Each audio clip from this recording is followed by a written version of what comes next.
Nambaram, you can continue with your speech. I haven't started, madam. How many minutes do I have? 10 minutes? Yeah, you have 10 minutes. Thank you.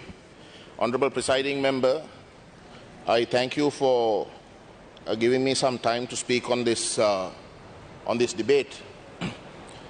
I would like to say at the outset that unlike most members of the opposition, we see this bill in somewhat different lenses.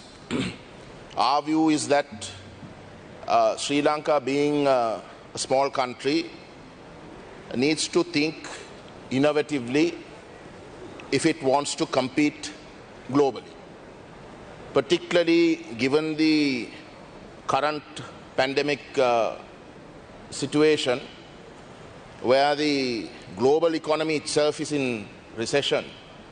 Sri Lanka particularly will have to do that much more if it is to be competitive.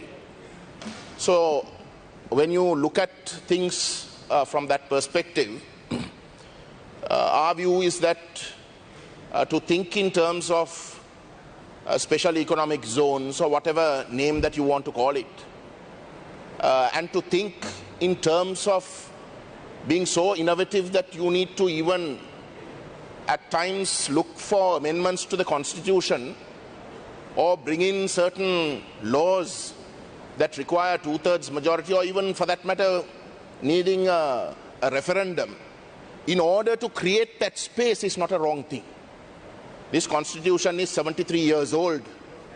You have already made 20 amendments and the problems are increasing.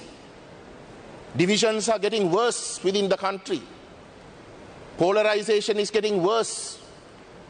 This is a defunct constitution. Our position is that this constitution is currently kept alive purely on emotional grounds, purely on ethnic grounds. It doesn't make sense for you to centralize in this way. So in that sense, actually, the idea of a port city being created, looking at it in a totally different way to create foreign direct investments, to use it even as a laboratory to create job opportunities, create capacity building in a way that the rest of the country has failed, is not a bad thing at all. So our opposition to this bill, and we are opposing this bill, our opposition to this bill has nothing to do with the fact that if this bill was actually intended to generate an economic growth with that as the primary objective, then quite honestly, I don't think there is anything wrong. We are a party, Honorable Presiding Member, that has stated for quite some time that this unitary constitution is defunct. It is not relevant in today's era.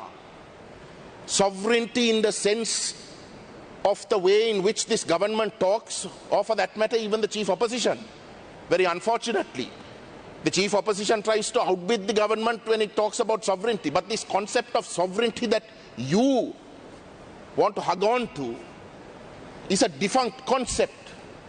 You can't want to be a part of the global economy and then want to close yourself also from it.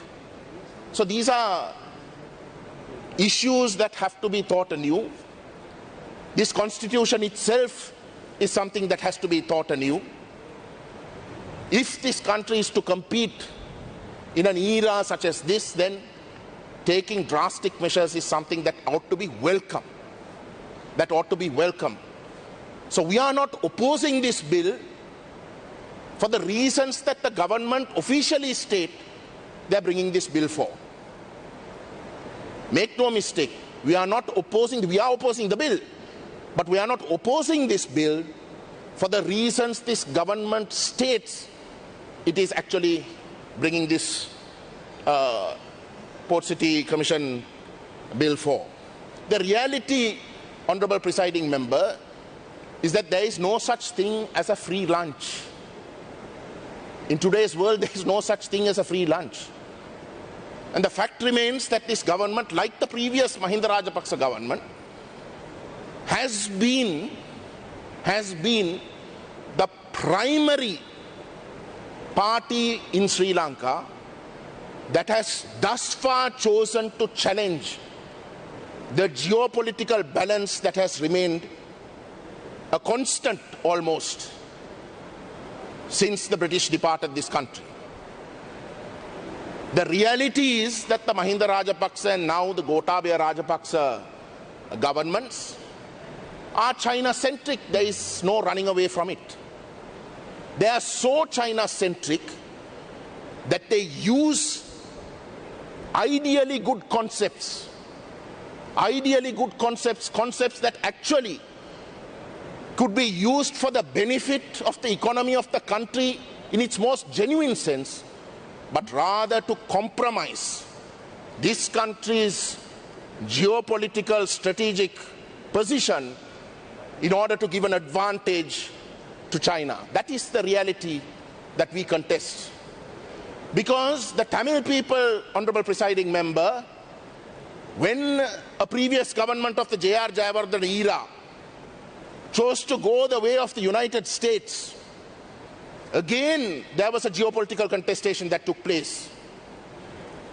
That geopolitical contestation took place to a point where our neighboring power, India, chose to support the armed struggle in order to create leverage to prevent Sri Lanka drifting more and more towards the United States. That's the reality. In order to prevent Sri Lanka from becoming a US hub during the Cold War era, you had the adjoining superpower or the regional power looking for leverage in order to prevent it. Today you have created a situation where you have already brought in to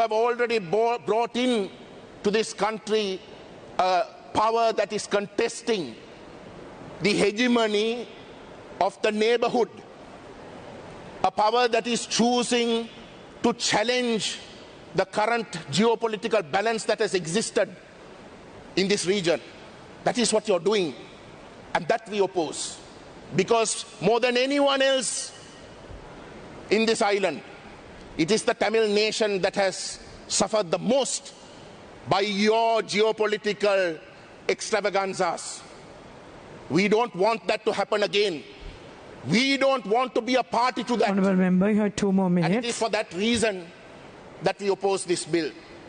May I also say this, Honourable Presiding Member, and here's the tragedy. Here's the racism. Here's the communalism that most majority members of this House are reeking of. In the height of the peace process, when the LTT controlled areas under the ceasefire agreement, in order to facilitate talks, there was a concept of the ISGA that was offered, an interim self-governing authority that was offered. The governments concerned were prepared to consider federalism on paper. And it was in that background that the LTT offered the ISGA as a proposal. But you rejected it. As an interim measure itself, you rejected it. You chose to destroy, you chose to commit genocide in order to prevent the Tamil people in some way from getting some sentiment of self-governance. But today, you have no qualms, you have no hesitation of creating a similar concept for other purposes.